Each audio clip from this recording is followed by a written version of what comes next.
The talk of the internet right now has been the opening ceremony to the Paris Olympic Games. The main talking point has been the blatant mockery of the Last Supper, featuring a cast of gays and lesbians blaspheming Jesus and lampooning his disciples.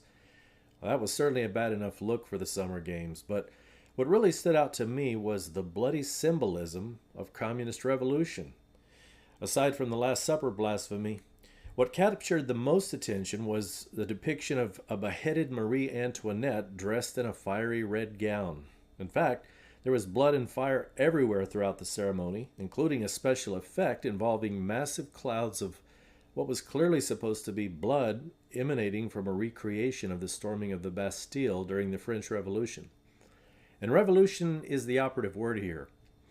This satanic ceremony was a paean of praise to the very concept of violent overthrow, of which the French Revolution was the prototype. For it was the French Revolution of 1789 that set the stage for every communist revolution that has ever occurred since then. On that score, it was during China's communist revolution of the 1930s and 40s that Mao famously stated, quote, "The violence is the revolution."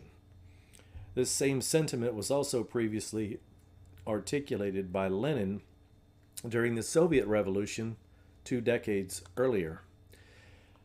Indeed, violence and death are major accompaniments of every installation of government by dictatorship the world has ever experienced, especially in the early stages when the old regime is overthrown by the revolutionaries.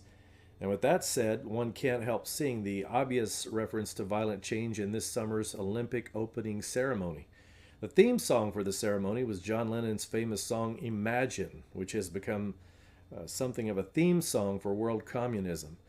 Moreover, a mechanical horse representing the pale horseman of death depicted in the book of Revelation was shown crossing a body of water, clearly symbolic of the international character of deadly communism as it spans oceans and countries.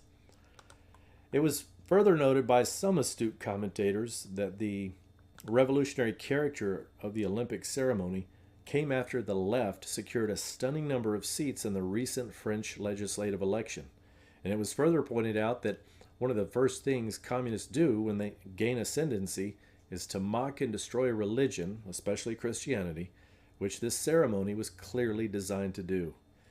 But once the rejection of religion has been accomplished, the bloodshed phase of the revolution normally follows, which begs the question, could the Paris opening ceremony be a predictive programming device for a worldwide revolutionary outflow of violence in 2025 once this year's political elections have all been decided? Time will certainly tell, but as the communistic nature of this ceremony can't be denied, one can certainly be forgiven for thinking that something evil this way comes. This is South Bay. Thanks for listening.